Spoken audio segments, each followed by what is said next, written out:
And we are live. Welcome, everyone. This is the CHRILLCAST. I'm Will. And I'm Billy. Billy's back. He's not dead. Hey, what's up, people? All right, awesome. So we kind of have a variety of topics today. We're going to be, doing another State of Gaming podcast today, but we're going to be talking specifically about RPGs and some that are coming up and what we're hoping to see in those games, like if we think they're going to innovate at all. And also the inevitable microtransactions that can be in them. And also maybe D&D at the end, if we have time. All right. So first, how about you tell everyone about yourself, Billy? Those that, are new. Oh, all those, I get it, man. All three I'm of those Billy. new people. Listen, I'm Billy. I run Tales of Initiative, which is my lovely D&D TTRPG acting fun channel, where we produce a bunch of really cool not scripted, I'm kidding. Really good, awesome, fun content that anybody can enjoy. And then I also run my smaller VISNAWesome channel, which I do a bunch of really fun kind of improv stuff on. Both of them are really awesome, a lot of fun. And yeah, I make content on Twitch, YouTube. You can find Tales of Initiative or VISNAWesome on YouTube, Twitch. TikTok, I'm still old on that, but like that too, I think. All those things. But I've been with you. I used to be on here with these guys all the time. Mm-hmm. All the time. And then he abandoned us to do something. No, I didn't. I love you guys so much. I'm sorry. I'm old. I'm sorry I'm old. That's not an excuse, Billy. Aren't we like the same age? Like, what the hell, man? Yeah, probably. It's a mentality thing at this point. It's new pains every day. Actually, I think you might be younger than me, so screw you, Billy. It's okay. It's mentality. We're all there. We're all there together. I had a coworker tell me the other day that I have an old soul. I don't know how to feel about that because I really think that's just like, you are an old person. I think that's what they're telling me. He's like 96. He's like, we're like the same. And you're like, oh, no, man. Like, no. That's cool. No, we both were complaining about how we can't use a touchscreen in the cars anymore. Yes, I am an old person. This is true. It's official. I was like, I like the crank windows and the knobs. Listen, man, I am so with that. Like, just make it everything physical. I'm cool with it. Let's go with it.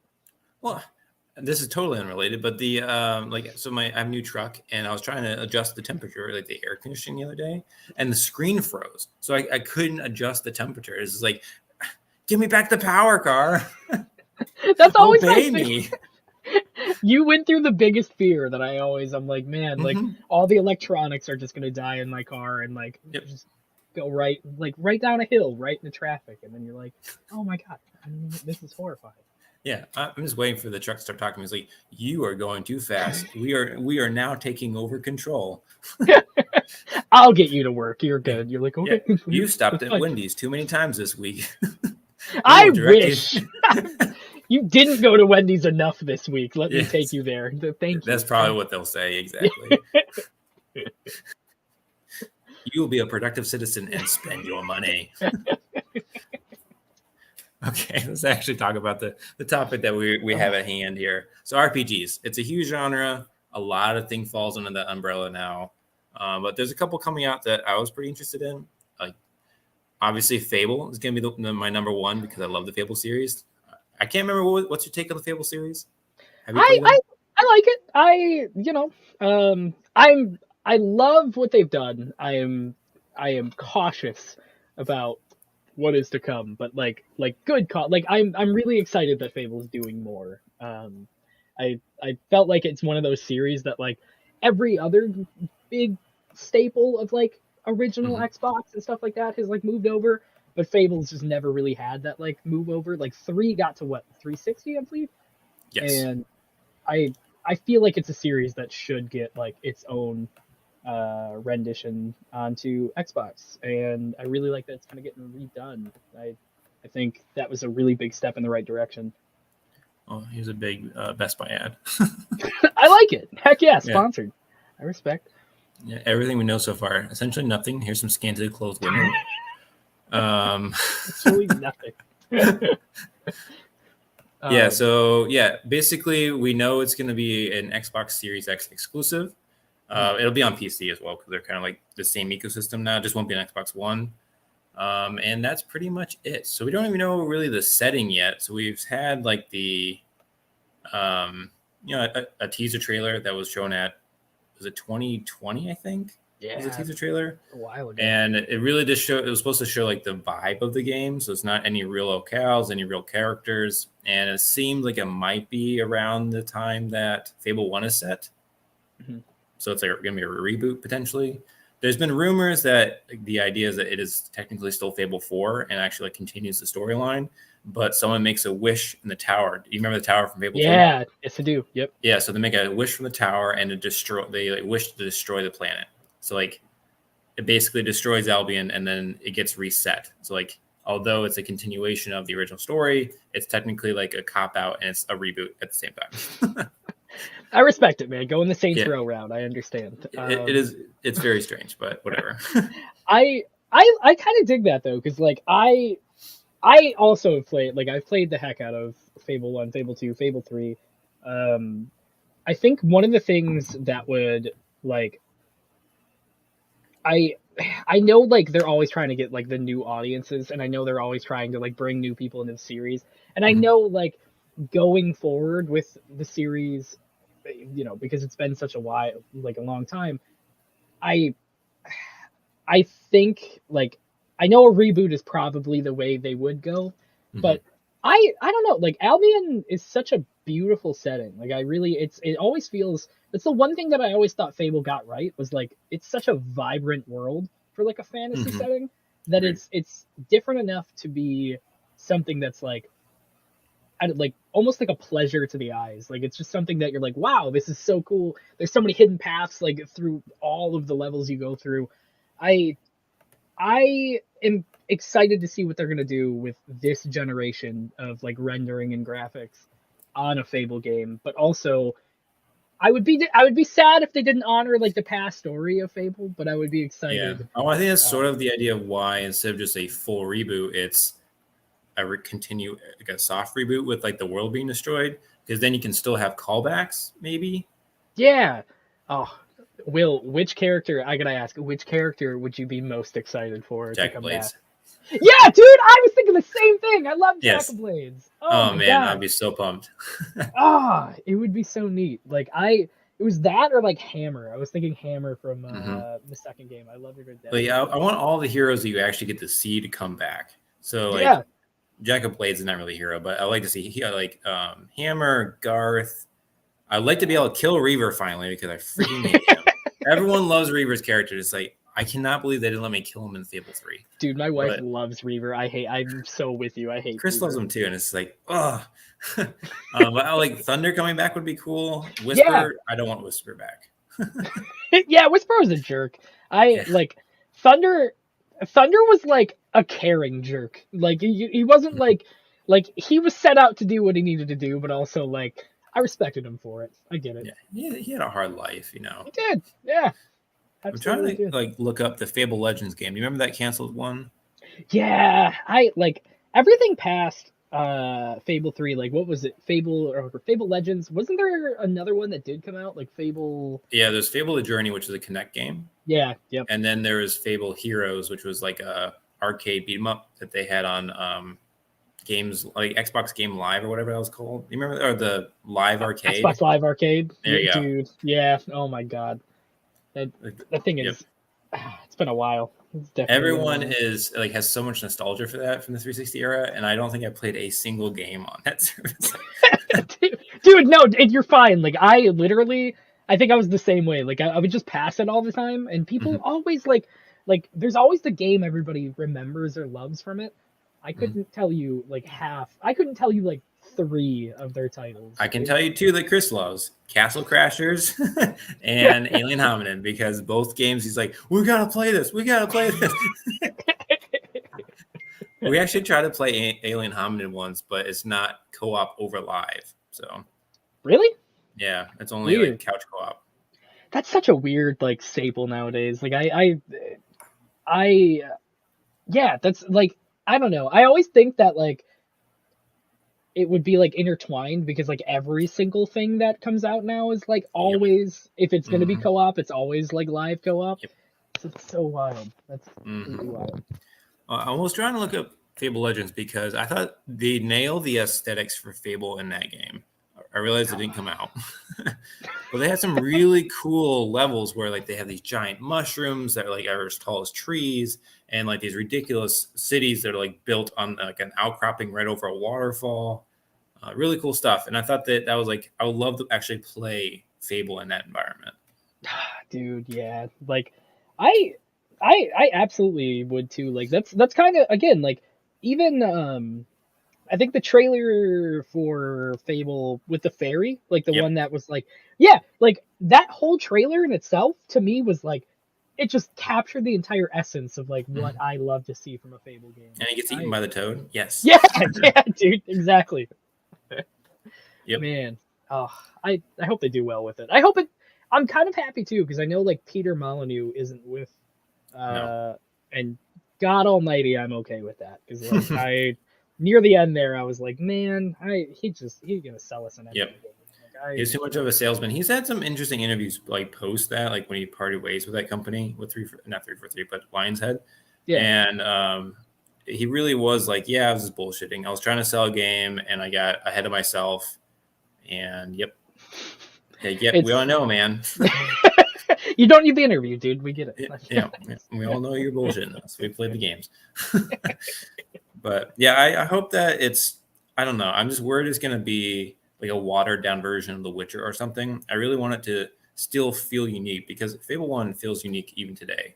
Like some of Yeah. the mechanics you can find in other games, but nothing has like the morphing mechanic or just the way that the art style looks, or even like the quest structure is still unique to them. Yeah, no, I completely agree. I like, it's always funny because I compare Fable to the same thing that like Saints Row series went through, because they went to the second game, and when they finished the second game, they didn't want to do a third game because they didn't want to make the third game in the same vein, because Mhm. they were afraid it was going to get mixed in with like Grand Theft Auto. Yep. So they made it goofy, like completely goofy compared to like what it used to be. And I hope in my heart that like Fable doesn't think that they're like, oh, like, we should do what The Witcher did, or we should do what like these other series have Mhm. done because it's successful. Like I think they earned, at least from like older gamers that have played like all of the Fable games, like they've Mhm. earned enough credit to be like, okay, like if you were to do like a goofier RPG that's still fun and still like vibrant and colorful, Yep. go for it, man. Like I think that's awesome. That's Mhm. what I want, like more than anything. Yeah, I mean, I wouldn't mind a like Fable's take on like a Witcher's world where like it was like really big open environments. There's like actually like lots of fun things to find. So I'm playing through The Witcher 3 right now, which is why it's so fresh on my mind. But like you can like literally just walk anywhere and you'll find something, whether it's a treasure chest, bandit cat, monsters. Yeah. And going back and playing, I honestly like, even though Fable 1 is smaller, I do feel like it nailed that feeling better. But like Fable Yeah. 3, you can explore a bunch of stuff, but there's nothing to do. Like Hmm. there's nothing to pick up. It's pretty, but that's it. You find like one chest every level. Yeah, Like yeah. dude, I totally get it. How far are you through Witcher right now? So I have not completed the third quest. So basically I'm at the point where I think it's Novigrad, where you have to meet with the Bloody Baron and also with is it Kiera Metz is the witch's name? I think so, yeah. I might So be yeah, wrong, but I think so. I'm at that point. So I'm really not far. I just keep exploring and finding monsters and stuff. Man, I like, it is a really good staple. Like I think it would be, in my brain, like the first thing I was thinking is like a mashup of the hero and Geralt, and I was like, oh, that would be wild. It And would be then, great.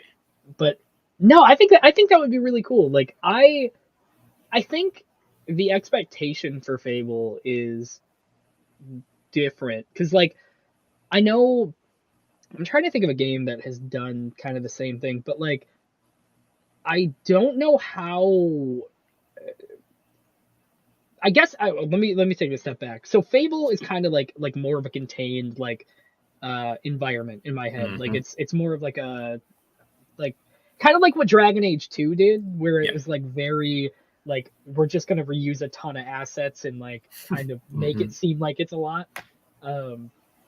Fable was really good at making it seem like it was a really big world in maybe just a handful of like environments that were needed. Yep. I'm kind of curious to see how they handle like the bigger rendering, the bigger memory size, like all of that. Because like my brain would immediately jump to like The Witcher, where it's like everything's open and like different. Yeah, but there's different regions, which I think is important. Where instead of like Breath of the Wild is like one big map, I'd rather have it where maybe it's not necessarily as big as The Witcher, but like large, small like subsections that you can explore. Yeah, like I completely agree with you on that. I think that's what would make Fable like super interesting to me. Like I don't want them to be like massive in scope because that's that's what it is. Mass Effect, like Mass Effect is really good about putting everything in a linear like quick motion, and when Andromeda hit, it was just so wild and open that it took away everything that Mass Effect was like really good at in those structured tiny levels. So yeah, no, I would love to see their take on it while still like maintaining the scope of what they've done before. Yep, exactly. I also want the comically large swords from the first game. Yeah, man, absolutely. Like my favorite was the cleaver, and the thing is, like the cleaver in the next game was like this little itty bitty thing, but the cleaver in the first game is just like this massive, like I don't know, sword axe thing. I love it, man. I love like they had such a good. I think that was one of the greatest things. Just their decals, their outfits, and like all of their weapons were just so enticing. You just felt so cool, like rocking whatever they had. And also, like the morphing system was so cool, like growing your horns and stuff. That was great. Oh, did you go evil or good? I have a really hard time going evil, to be honest. Yeah, it's rough, man. I usually will be evil for a time, so I can just see the horns and stuff, and then I'll quickly go back, or like unlocking one of the demon doors or something. I hated that. That was the one thing that always killed me with Fable is like unlocking the demon doors by going evil was one of those things where you're like, shit, like all right. Yeah, well, thankfully you can just like eat the crunchy chicks, and it's like okay, I don't care. It makes a weird sound, but at least I'm not killing a bunch of like villagers. Yeah. Oh goodness. I see. We have a question here. Take on Xbox. Yeah. What you got, Will? What is your Xbox 360 Okay, if you had to pick one from each category, what's your favorite two? Favorite games from each one? Mm-hmm. Oh, I'm going to be super generic, but I'll think about this a little bit harder, actually. So, PS3.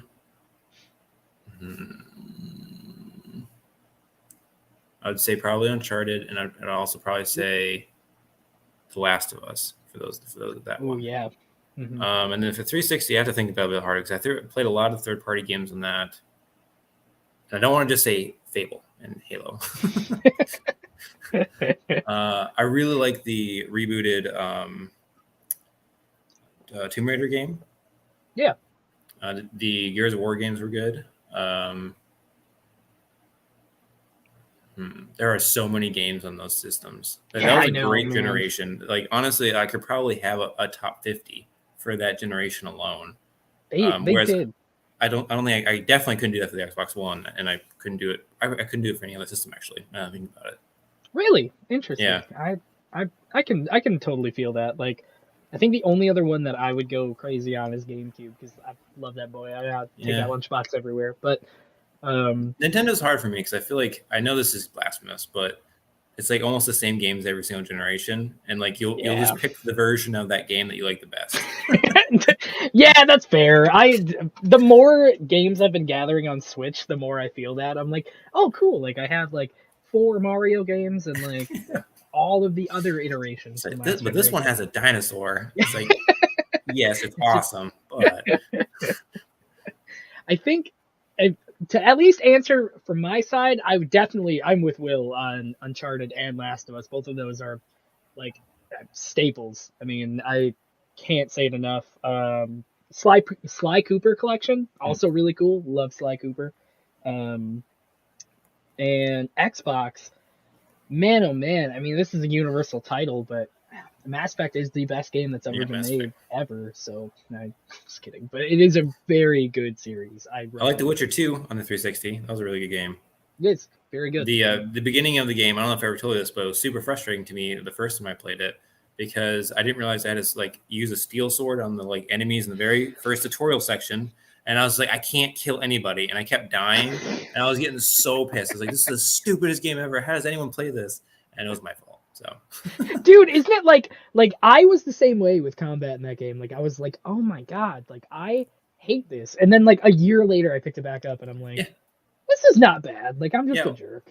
Well, it's like I picked up The Witcher 3 and I started playing it, and I was like, okay, well, I have to go back and play the other ones. So I get into The Witcher 2 first, and yeah, no, I was like, I finally was like, no, I'm going to push through this. And then I actually read the prompt because they give you the directions. I'm just too lazy to read it. Yeah. No, it's good. Oh, man. I love Chris would probably say Infamous and Infamous Second Son. Good games. I love Infamous 1 and 2, man. Like it really. I didn't play Second Son nearly as much as I played 1 and 2, but 1 and 2 were a lot of fun. I personally like the Force Unleashed games. Oh man, those were. I really like.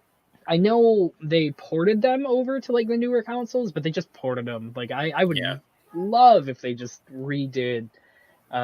Just 1, man. I love throwing Wookiees off the bridge in the first mission. Literally, like, greatest thing that's ever happened. Yep. Die, Chewie. Yeah. Just... No, it is a really fun series. It's super clunky now, though. So if you go back and play them now, it is a bit clunky, and especially if you try to play on the Switch, I got dizzy. So really, I got it physical on the Switch, and I've been like, I haven't played it yet, but I was like, man, this is. I haven't got it in yet, I should say, but like. I was super curious at how it played on there. Oh, some games just make me dizzy though, so I mean that might just be me. No, I feel that. I totally feel that. What about Dragon Age? Would you have recommended that one? Yeah, hands down. BioWare, like anything BioWare in the year of like 2008 to when did Mass Effect Andromeda come out? I don't remember. Anytime. I'll look it up right now. BioWare used to be like. I don't know. Like I feel like every time I come on here, like I always slander BioWare in some way, but like I love them before 2017. Like, before 2017, before they started changing everything. Like they took like a drastic change in a direction I didn't feel like they needed to go in. Like I feel like they sacrificed storytelling for what they could do on an engine, and it shows. Well, they essentially made their own genre, and like it was like the BioWare genre where you had the story choices, like very unique storytelling mechanics, the romance options, and like they had their own formula that worked so well, and they kept iterating on it and making it better. And then they're just like, no, let's chase the trends. And unfortunately, like they're a very talented team, but they didn't have the ability to do that. Well, I'm going to follow up because I know at some point we're going to talk about this. What do you think how do you feel about Dragon Age 4? I am not holding my breath for that game because if it was any other studio, I'd probably be more excited, honestly. But BioWare has been, like you're saying, has been sucking really bad lately, and there's been no indication that they learned from their mistakes yet. No, I have you played Marvel's Guardians of the Galaxy, like the new one that came out? No, not yet. Okay, so I'm still dead set on saying Dragon Age is like not gonna do what I think it's gonna do, but BioWare just brought on, and it might be for just the new Mass Effect, but I thought it was for more than that. They brought on like I think the story, like their lead story writer for that game, and that game was like everything that I wanted like a Mass Effect spin-off to be. And I only say that because like Dragon Age and Mass Effect, they're both great at story. Like they were very good at story. Yes, they were. But I'm really hoping that like the acquisition of the people they brought on that are so well done at writing, so like talented. I really hope they kind of change the course and make Dragon Age worth it again. Like I love this. Like my wife loves it more than me. I'm giant Mass Effect, but like I did enjoy Origins. Like that is my favorite Dragon Age. 2 was really good. 3 was a little off the mark, or Inquisition was a little off the mark for me, but like I I think there's still a lot of potential, and I still think that they put like a really good story together. And if anybody has played Inquisition, like by the end of it, there's a certain character that I was like, man, I'm gonna like rip his face off. And I really like that anger would definitely fuel me into going into Dragon Age 4. But like I'm so worried that like it's gonna be like, all right, I know you're real excited and real ready to get back into the story, but like we actually threw that villain away, and like instead we're doing. I'm sure that's what they're gonna do. Yeah. Man. Like, it's going to be a MMO. It's going to be microtransactions, always live. Oh my god, it kills me because like it makes me think about Dragon Age Inquisition's multiplayer that they tacked on definitely like 2 minutes before they launched the game. I'm with you though. Like going back, like I definitely I think Dragon Age 4. I'm worried. I don't think they are up to the challenge of the story. I don't think they have the team that like could necessarily launch what they did in previous years. Like they lost a lot of good people. Yeah. It's crazy, like a lot of these newer games in a long running series, how they strip down so many features that you've come to expect from that series, and like just overall story mechanics or dialogue mechanics or whatever, depending on the game. And we have so much more technology now and so much more memory. You would think that it would be so much easier to develop a game and also have these, at least like the mechanics we've come to know and love, implemented in the game. I realize like I'm oversimplifying, development, but if they're able to do it before, I don't understand why they can't do it now. But no, man, you're right. Like I think it's weird because you hit the nail on the head of like a big problem that I see a lot is like I feel like they sacrificed the kind of art to like building these things for like the crunch time of getting these projects out because of whatever their budget is. It's like a really good example, and I'm pretty sure that you were the one that got me onto this, but like Biomutant, I was stoked for that game. I really, really wanted that game to be like amazing, and it's not bad. It's definitely not freaking bad. Weird though. It is. It's weird, and it's not like they like originally like. It's a lot different than what I imagined it was going to be. In like every I'll give them delay. that. It was unique. Yeah, it was so weird.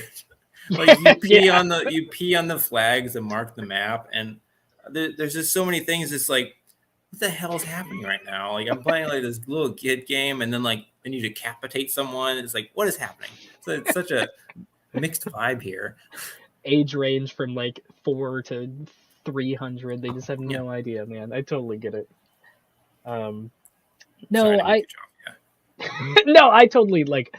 It's you're dead right though. Like I think like rolling it all the way back to Dragon Age. Like I think that they aren't going to give it the necessary time to kind of maybe not even the time, but just like I don't think they're going to put the same love that I felt in the other games. I feel that way a lot about AAA games now, where it just doesn't have the passion anymore. It feels like just like a product, which is really sad. It's almost like a those prolific writers, like not to hate on them, but like James Patterson, how you have like an interesting idea and he makes a ton of books, but when you read them, there's not really any substance to it. Yeah. That's how I feel like a lot of games are now, where it's like, oh, I'm really excited for this concept, really excited for this next entry in the series or whatever. And then you play it and it's like, yeah, man. Sucked. And then like I've been playing a lot of indie games now because they actually have some passion. They have a vision, and they want to tell that vision whether it's good or bad. No, you're dead right. Like, what indie games have you been playing lately? So, I just played Tunic. Ooh, never played. Have you played? Do you know what I'm talking about? I do know the game, but I haven't played the game. Tunic's good. There's a lot of things that are hidden, and a lot of like, there's lots of hidden stuff. I played this game called oh my gosh, I always want to say Legends of the Fall, but that's not it, obviously. Hold on. It's another Fox game though. Seasons After Fall is what it's called. Seasons After Fall. Ooh, okay. I haven't heard it or played that one. What's it about? I will bring up a picture of it. It is very different. Basically, the overall concept is you are a fox and you're traveling through this forest. It's like a side scroll back and forth, and you're awakening these spirits, and it's like the forest spirits, and it's very atmospheric, lots of cool sounds. You have this like little bark mechanic where it goes yep yep, and you have to like get like cicadas to like orient in a certain way to solve puzzles, and you have to like activate these little stones, and then at some point you get something called a seed. Mm-hmm. And with the seed inside of it, you can change the seasons. So like you can solve puzzles differently by like switching to winter, switching to spring, or summer. It's really fun. There is no map, so it can get kind of frustratingly hard, even though you can't die, because you don't know where you are. So, but other than that, it's pretty fun. And then obviously I played Ori. Does that count as a indie game? Oh yeah, dude, Ori. Yes, absolutely. It is a very like. Even the sequel, man, like they have definitely they did a lot of really cool stuff. Yeah, I love Ori. They're actually going to make an RPG too. Really? That's like the next game. Yeah. Oh my god. What about you? Have you been playing indie games lately? Absolutely. So I don't know what it's been lately, but for some reason what was I playing recently? So I picked up the new sequel to AI Somnium because Chris got me into it like back when we were talking about it. And it's fun. It's a very, very anime, like just fun, ridiculous, like suspend disbelief on everything kind of detective, like solve it game. But it's a lot of fun. Like I loved the first one. The second one came out and like everyone was giving it like super rave reviews. It was just it felt like the first one got really good reviews and I was really excited because it felt like a really full game. Like it was probably about 30 hours, I'd say. I'm always skeptical with sequels every time. It doesn't matter what series, I'm always worried that the sequel is not going to have nearly as much love and care. I felt like they did such a good job with the sequel. Like they didn't skimp out, they didn't lose any of like the fun momentum they were building, and it is a completely different story with like almost all different characters. Well, I can't say that, like half of the cast is like the same from the other game, but it's like a 6-year time skip and like there are a lot of new characters, but it's I don't know, man. It like I think kind of going back to what you said, like it feels like the passion's there and they're making it to make it like a fun time. I am 20 hours in. I don't get a lot of time to play games lately. Like it always kills me because I really wish I had more time. But like this game has sunk me in so much that like I will sacrifice sleep and get off work early if I can to put time into Nice. it. It's so much fun. I haven't like played a game in a while like that where I don't know, like you're excited for like a midnight launch and like you can't wait to get home from work or school or whatever to play it. Like I like playing The Witcher. I recently beat the second Tomb Raider game, but you know I'm okay if I don't play it every day. What's the last game you were super excited for to like launch? Honestly, like again, not to be an Xbox fanboy, I was super pumped for Halo Infinite.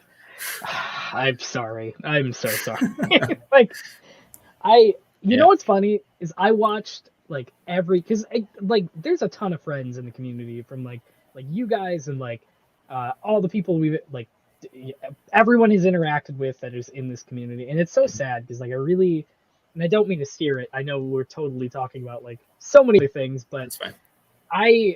it does kill me a bit because like every time Halo, and not saying that like I don't hate everything they've done. Like I guess objectively, not everything they've done, in my opinion, has been super terrible. But like, it's sad to see a franchise kind of like continuously take hits and not like, and I know like the community also is kind of in the same vein of like, man, like we gotta. There's no happiness on either side, like from developer or community. And I understand. I see the divide. Like, I get where everybody is coming from, but like, I always have that little hope that like the next thing they're gonna do is just gonna be like, hell yeah, man, this is awesome. I think it hurts the most because this is the best one they've made. And it's like the foundation is so wonderful, at least for me. And then it's just like nothing. Yeah. I don't know how they messed up multiplayer so badly. I was expecting to already have DLC for the campaign by now. Yeah, it's like I was shocked. I think the thing that got me the most, and like maybe it's because I'm not used to like the new generation of how. And that sounds so old, but like I'm 26.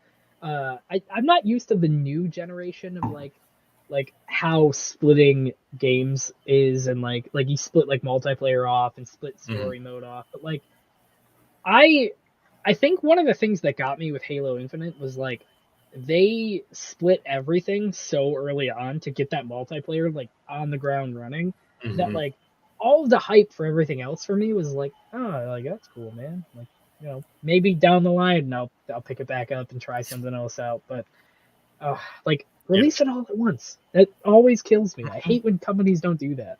Well, when you're thinking back and like you realize that Halo 5 had a better release schedule, that's when you're like, yeah, no, this game sucks. Yeah, man, definitely.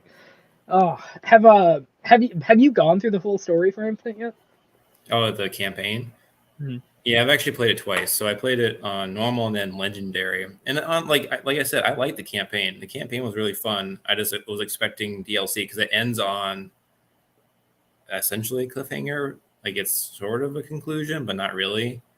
And I don't know. I got so excited because the gameplay's fun. I love the grappling hook, the grapple shot. Yeah. But yeah, no, I don't know what they're doing. No, dude, you're right. Like I think I don't know. Like it's always one of those like love-hate relationships. Like I want them, I really want them to do good, and I'm right there with you. Like I think 5 did have a better release schedule. I think that oh, hi Chris.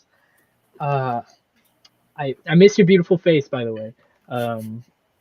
But I just think that like I don't know. I think they are probably better off like doing something different in the future. Like it pains me to say that. Like I really I wanted them to, at least personally, like I wanted them to do the same thing for so long to like we all want like another like, well, everyone's gonna say like 3, but like I want like another Reach because Reach is the best one that's ever been made. And I love Reach too. Yeah, dude, awesome. Every time I bring up Reach to a Halo fan, it's always like fighting. Yeah, I don't know why. I don't know why there's such hate for that game. It's a great game. I say the same thing. Like I love this. I remember like I think a bunch of episodes ago I was on here and I was talking. I think I was talking to Installation and I was like, man, like I love like Reach is so good. Like the story is. I know it's not like a lot of Halo fans. I still don't know exactly why, but I know a lot of Halo fans like don't love it. But I just as its own thing, I love it. I think it's a lot of fun. I mean, it's Halo. Halo has never had a great story. I mean, come on. Yeah, that's fair. It's like you're a big green dude and you shoot things. Like, yeah. Same as Doom Eternal. I respect it. Oh man, I can dig it though. Was it? Chris is trying to reorient us to RPGs. Oh, sorry, Chris. We are getting late. You joined late. We've been talking about RPGs this whole time. Exactly. We just had a whole thing on Dragon Age. There's also RPG elements to Halo Infinite. You can upgrade your stats technically. Exactly. Absolutely. KOTOR reboot. I will say I'm very excited. I just don't know where they're at in production because like Star Wars has been shooting a lot of stuff at the wall right now, and I love it. I love everything they're doing. They're doing great, but I don't know exactly where they're at in the process. I haven't kept up with it. I am super nervous about the reboot. I don't want them to just ruin the story. Basically, what I want from a reboot in that series is fresh coat of paint, make it look really nice. Have some. I want it more action oriented and not have the slot mechanic where you like slot in your actions. I know that maybe that would ruin the overall flow of the game, but I prefer action RPGs. So maybe just have the option to do that. And then also, like, updated cutscenes. I'm good. Yeah. Like, I would be happy with that. I think that's what like a lot of reboots kind of like they tend to avoid almost, is like they always think that like to make a reboot they're like we have to add like 10 million things, and like no man, I mean you can just update the graphics and make better play, like make the play style. Mass Effect Legendary Edition, fantastic, like not reboot but like just HD edition. Yeah. Do that. Like Yeah. I don't want new lines, I don't want new like I just want it to be dead set on what they've already been doing good. However, I'm sure Chris would say if he was here that you can't adjust the booty shots though. They changed the Miranda thing so fast. I literally read the entire article that was like just a bunch of Mass Effect fans like, what the hell? Like where?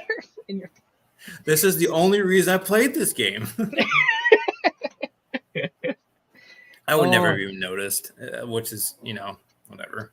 I'm the same, dude. I what's funny is I didn't notice the first time, like going in, like, not that obviously like every gamer noticed, like they were like, wow, Miranda's pretty awesome, but like I didn't notice that they like cued the camera like that until like I played with my wife, and like my wife was like, yeah, like that's shitty, and I was like, oh my god, yeah, like I didn't think about that. I'm like, wow, like what a weird angle to have a conversation from. Yes. So I played the first Tomb Raider, and my wife was on the couch with me, and yeah, it was like butt shot after butt shot after butt shot.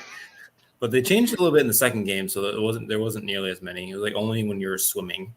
Yeah, it's so weird. Like it's so pre-baked that you're just like at least for me, like in my brain, I'm like, like this is cool. Like I'm listening to like what the serious intent for the mission is, and then I'm like later, I'm like, oh yeah, it was like. Well, it's because every show is like that too. That's how the angles are in the shows. So. Yeah. Oh man. Oh. All right, so he wants to know what you're playing on your Steam Deck currently. What am I playing on Steam Deck? I was playing the original Dead Rising because I still love that game. And I mapped it really well. But I think like the first thing what I've been trying to play is I love Final Fantasy VII Remake. It is better than Final Fantasy VII. I will play every. Is it only like a third of the game though? It is only a third. But I will die hard that game. I did not enjoy 7 nearly as much until I played Final Fantasy VII Remake, and I went through it, and like the time they spent like making that such a richer experience, I would swear up and down to everybody that like that is the best way to play Final Fantasy VII. Like they make all of the side characters so like relatable, so much better. And the combat is just like, I know it's not turn-based, and I grew up on turn-based Final Fantasy stuff. Like I still think it's fun, but like it was kind of refreshing, man. Like I love that hack and slash, just like punch Sephiroth in the face 300,000 times feel. Yeah. Oh, do you like Final Fantasy then? Do you like that series? I do. I like kinda. I'm like one of those people that like there's ones that I'm like, oh heck yeah, that's awesome, and then there's ones that I don't. I think 6 for me was the pinnacle, and then a lot of them are kind of wonky. Like there's a few of them that I definitely don't recommend to most people. So I only own currently 15. Do you 15's recommend? Good. Okay. Diehards will tell you no. Okay. I think personally 15 was. I think it was fun. I think it was like a lot of people were really worried because it was hack and slash and not like the turn-based that everyone was expecting. But I think the story was really well done, and I think like you really like that like bro companionship as you're like traveling with your buds. And then like the ending was pretty top notch, and I won't spoil anything, but it's worth a play. Okay. The thing is like they did 13 before it, and like I liked some of the things that 13 did, but I just felt like it was a hollow game compared to what like and that was turn based. So I, you know, they've kind of taken some missteps with the turn based stuff. It's not always like the best. I think people should enjoy Final Fantasy for what story things they do well, and it's hard sometimes because they really kind of misstep with so much convolution into like what they throw into it. So I don't know. 15's good. I'm going all around the earth to say 15 is really good. Okay, fair. It's been in my backlog for a while. I'm slowly getting closer to it. So when you play it, text me because I am like, I gotta know what you think about the ending. Like, yeah, in like 2030. Yeah, I'll let you know. It'll take me so long to get through my COVID games. Dude, I totally feel that. Yeah, I was like depressed being depressed and buying games. That's what I was trying to say. Dude, do you do the same thing? Because I do this, like where it's on sale and you know you're never gonna play it, but you're like, oh, it's $12. Like, Yep. This is a great deal. Like, Yep. I could get this now and add it to the 3 million games I don't play. But at least I have it. Yeah, but like you might be able to get to it in like 10 years. It literally took me like 4 years to get to The Witcher 3. So, dude, it's such a good experience. Like that game is, I really wish I got more time with Witcher 3. I'm always bad about like getting part way through and then just like putting it down. Get it on your Switch. I played it the first time on the Switch. I liked it a lot. Is it good on the Switch? Yep. Yeah, it plays totally fine. Everything is essentially the same. There's actually some like quality of life improvements that I actually enjoyed. One of which you can click on the mini map on your screen and it opens it up so you don't have to go to the menu every time. At least I don't know if there's a shortcut on the Xbox version. And the only issue is that the draw distance is really bad. So everything like around you, like for like 30 or 40 feet looks fine. But then everything past that looks like a 360 game. So it's a little bit blurry. But on such a small screen, it doesn't matter. That's what I was thinking too. I was like, resolution would probably be the thing that like masks that almost. Yeah, no, it was totally fine. Yeah. Interesting. Yeah, the loading was. I honestly don't know how they got that entire game onto the card. No, it plays from the card, so I don't know how they do it. I felt the same way. Like when they announced it was going to be. I remember I was still with my game company, my lovely Stop for All Games. Back when they announced it, and I was like, oh my god, dude, they can't even do like I think it was even like Grand Theft Auto and like Kingdom Hearts can't even fit on like cartridges, but they can do all of The Witcher. I'm like, Jesus. Yep. And with the DLC, yes. Yeah. Oh my god. That's incredible. That's wild. Oh, yeah. Well, Chris has another question for you.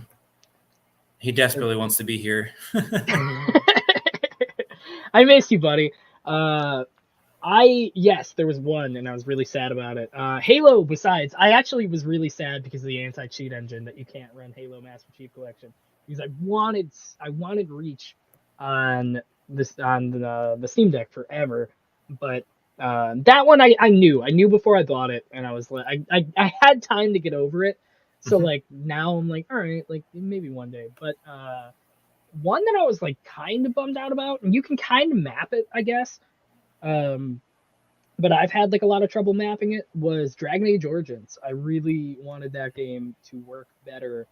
And it just hasn't. Like I don't know, like all of the controls, a lot of them are like hold this down and hold that down, and it doesn't map the hold down. So like yeah, so like it doesn't have the pressure. So like sometimes you'll go to charge an attack, and like sometimes they'll just do it, or sometimes they'll like kind of charge it, and it screws up the entire timing and it gets weird. But I think the only other one that I haven't tried but I really want to get better at it is Baldur's Gate 3. Like talking about D&D, like that game is so much fun, and it still says like I think it's like playable, but there's a launcher for it, and launchers on Steam are rough, man. But yeah, no, those are really the only two. Other side of that coin is like something that worked really well, weirdly, was Star Wars: The Old Republic, the MMO. Maps really well for some reason and plays really well. So like, interesting. Yep, super off cuff. Yeah. Yeah, man. Get a Well, Steam Deck, Will. It's well, really if I ever can, yeah. Oh, The moment that I can play Halo and Fable, I'll probably get one. dude, yeah, I totally respect that. Oh. I need to have like my stable games, and then I can like feel safe enough to explore other ones. I think Halo, like, I'm hoping sooner or later they're gonna have like a very easy playable Halo on Steam Deck. I think that's like, I don't think it's out of the cards. I think it's just wild. So Yeah. Well, going back to talking about The Witcher, there is a Witcher 4 coming, and you've played through at least 3, right? All the way. yeah, yep. Where do you think they can go with the story? Do you think it'll be a reboot? Do you think it'll be with Geralt, Ciri, a completely new Witcher? Before I answer, where do you think they're gonna go with it? Because I'm So curious. the teaser image, let me see if I can look it up real quick. This was the seasons after Fall, by the way. I forgot to bring it up. If you look at the teaser image, it's a Lynx, I think. So I think it's going to be focused on the Lynx school instead of the School of the Wolf, which is where Geralt's from. So I think it'll be a new Witcher. Interesting. I think okay. You go first. What do you like? Are you excited that they're kind of going away from Geralt, or are you like? Yeah, so I know there's multiple endings to the story, and I don't know how they all end up, but at least in my playthrough, he and Yennefer like basically ride into the sunset together. Very resolute ending, very happy. So I'd be kind of pissed if they actually take him out of retirement because we've gone through some things together. I've killed a lot of monsters with Geralt, so he needs to have some reprieve from that. And I think if they go with a completely new character in the same world, they could have it be more customizable. So you could really do more of a fully fledged RPG in that world. I think that could be cool. That's like the one thing that they could possibly do to improve on the gameplay. Yeah, I completely agree with you on that. When they first announced it, I think the thing that got me was like I knew that in my brain at least, like I was like, there's nowhere else you could take Geralt. Like you already, especially leaving it multiple endings, like it's I know how difficult it is. I mean, like you can already see like Mass Effect is going through that right now because they're trying to not get into it. But they going back, like The Witcher, I was happy because in my brain the natural next step is gonna be like having Ciri involved in some way and like focusing on Ciri because I think Ciri's a great character. I think like truthfully, giving Ciri a little bit more time to shine would be awesome. Like I think it would be. So you must have complimented her because she didn't die in your playthrough for that to be possible. Yes, I actually liked Ciri in my playthrough. Did she die in your playthrough? No, she didn't die in mine, but like my mind was blown because I like, was going through like all these different endings, and I looked up what they were, and no, she can die if you don't give her enough reinforcement. She will die when she tries to. I'm not going to ruin the ending, but she'll die doing something. Oh, that She would. doesn't have the confidence. Oh, I would be so sad. No, dude, like that can't. To me, that's not the true ending. I would be so bummed out. Chris wants to know if you read any books, not Witcher books. I don't know what is read. No, man, I do. I think the latest thing, like, it's so rough because like I love reading, but I don't nearly get as much time to read stuff. I do. I really, really want to read right now a bunch of Isaac Asimov stuff. Like I love science fiction, and my man knows how to do it. But like lately, I've been trying to get into the Wheel of Time because everyone keeps telling me it's like amazing and the That's what I've heard series. too.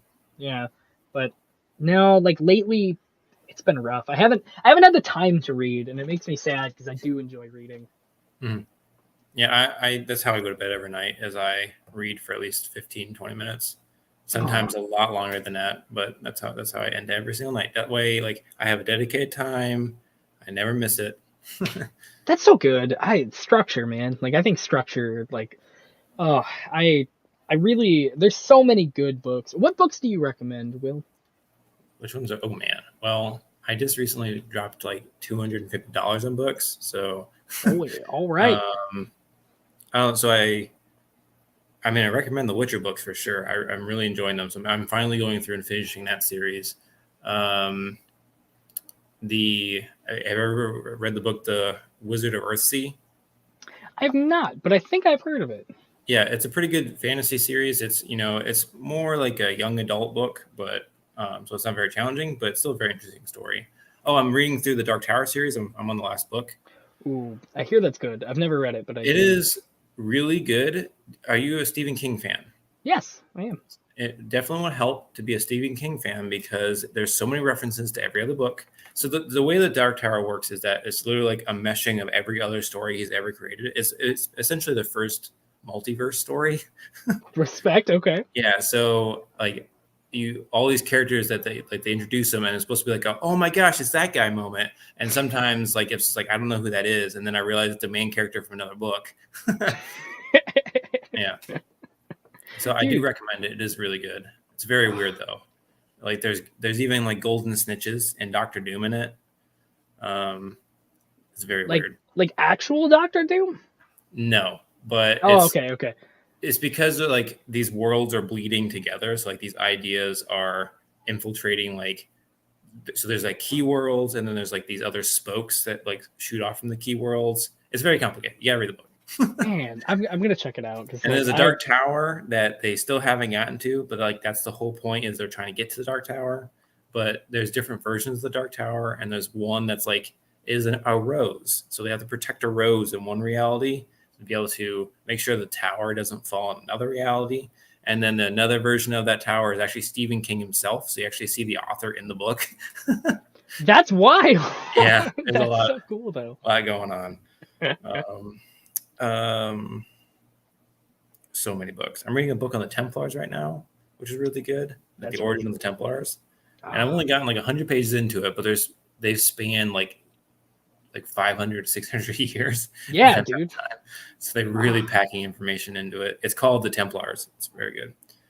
It's a good name. I will say, I have like Lindsay loves, and I know this sounds like a cop out because like I'm going right back to a video game, but like Lindsay loves the Assassin's Creed series. So like she's like a big history buff herself, like outside of it. So like I know she is always so excited to talk about like Templar stuff and like just tons and tons and tons of stuff about that. Does she like the new one, the Viking one? I don't know what it's called. She Valhalla, I think. We got it. She played through it, but I don't even think she got through like I don't think she got very far into it. I think she enjoyed I think Black Flag was like her favorite, and she didn't want to get past like every time she'd pick up a new one, she just kind of put it down after a little while. My theory with Ubisoft games, like my running theory forever, is that Ubisoft makes like after Black Flag, like after a lot of the stuff they used to make, they just put out like 7.5s, right? Like it's never like wow they did this. It's just like like Ubisoft put out a new game this year. That's cool. Yep. And I like so Lindsay has played like a lot of Assassin's Creeds, but like right after my theory starts, hasn't finished one of them. Like we'll get like halfway through, just put it down. That's pretty much how I've been with those games too, though. So never kept me engaged long enough to finish the game. Yeah, it's like some of them are really fun. The older ones were really fun because it was different, but like I don't know, the newer ones I'm just like cool. Like like the Roman ones, all I wanted to do was fight dragons the entire time, or like some kind of crazy Roman god. Yeah. And then they, it's just like a big snake with wings. So they're making that spin-off Skull and Bones based off of the pirate mechanic in Black Flag. It looks terrible. I don't know what they're doing. Again, man, it's another Ubisoft thing. They just like they push it, and they're like, we kind of care. I seen the trailer or the actual like gameplay trailer that they put out, and I don't know. It just didn't feel fun. I guess. I remember when they first announced it, everyone was super pumped. It looked really cool. And everyone was like, oh, this is the pirate game. Sea of Thieves is trash, blah, blah, blah. Sea of Thieves isn't going to last. And now you see this is like, yeah, no, this game's going to last like 2 years. Yeah, man. Like, but it goes back to it. Like, I played Watch Dogs Legion because I was like, the mechanic that they sold me on was like, play any character. Any character in the game is the main character. And I was like, that's awesome, dude. And like, that probably lasted me about 15 minutes before I was like, oh, this sucks. Like, it doesn't, like, the problem that I've run into is they reuse a lot of animations and they reused a lot. And you have to, I guess. Like, I can't say you have to because, like, Ubisoft is a giant company, but, like, I guess you have to. And, like, the way that they do it just makes you, like you'll have, like, a young boy that's like, yeah, let's, like, go take down an army. And then you'll have, like, a little like small woman that also does that with like almost the same inflection, and you're like, and that's just how I feel Ubisoft as a company is. Like, Skull and Bones looks like they're just like, you know, like, we got boats on the water and we got like a little bit of microtransactions in there and there's a story, but like, you That's know, it, yeah, you're done. It's fine. Oh, no gameplay. Oh man. Let's see. Ubisoft is trying to, what is he saying? Trying to sell itself to someone wondering if Apple buy them. I hope not. I don't want Apple to be an actual player. No, man. I feel like they helped coin the microtransaction game for sure. So like, oh yeah, I just imagine Ubisoft and Apple both making Ubisoft things. Nah, it's not fun. All right, so it looks like we're getting towards the end here. And one other topic I wanted to cover real quick is, do you think there's ever going to be like truly unique mechanics coming to RPGs? Or do you think it's going to be kind of more of the same and maybe like a small iteration, like, or like a, 0.5 update, but not really like a really big world-changing thing? I think, let me ask you a question. Have you played Divinity Original Sin or Baldur's, like the new Baldur's Gate? Nope. Go play those games. Okay. Because I felt the exact same way. Like, I didn't feel the same way. Like, as that question, I feel like I didn't think there was anywhere else they could go with like an RPG. I played Divinity Original Sin 2, and I legitimately felt like I was playing like a game of D&D. Like, I was so excited. There's so much choice. Like, legitimately, at the beginning of the game, like, you basically, spoiler, I guess, but like you get this like you get your ship bombed by this stuff called death fog, and you can, if you're quick enough, you can grab a barrel of it and you can literally one shot like anybody. Like, you can and like one time, and it's only like a one use thing. But my thing is, like, it just gives you so much choice that like you are almost overwhelmed with the amount of options that you can tackle a quest. And it goes right back into Baldur's Gate 3. Like, it is such a choice, like when I say choice driven game, like, these are the games I think of, rather than like well, Dragon Age and stuff have their great moments. These games really nail in that, like, you make the story your own thing. So yeah, I think, like, I just played Divinity Original Sin in like right when COVID started, and Baldur's Gate was like maybe a year after. And both of those games completely threw me for a loop. Like, I've never played a game that I felt has been able to mimic something like that. So Baldur's Gate, what kind of gameplay is that?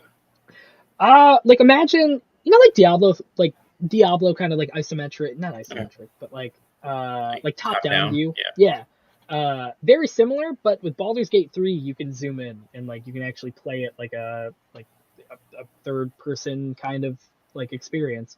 I recommend it, still in early access, like, so it's only Act 1, I think, but in Act 1 it is very gripping. Like, there's like, you play D&D now, you'll love what you do in this game. All right. But what about you?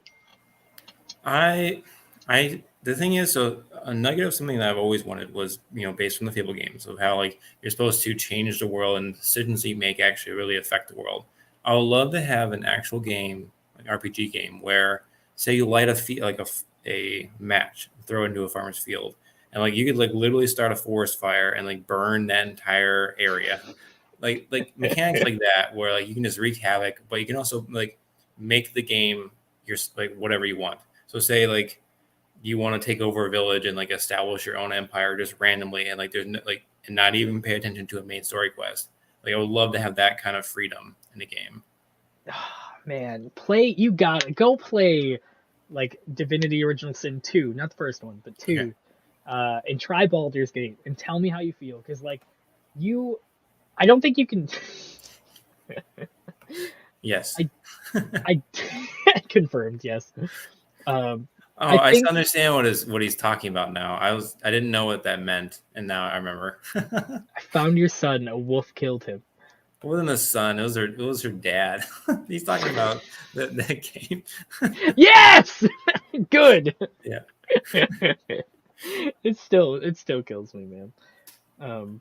Yeah, I play those. I definitely think you will get that experience, or similar. I don't think you'll get exactly that, but I think you'll get something that you're looking for out of it.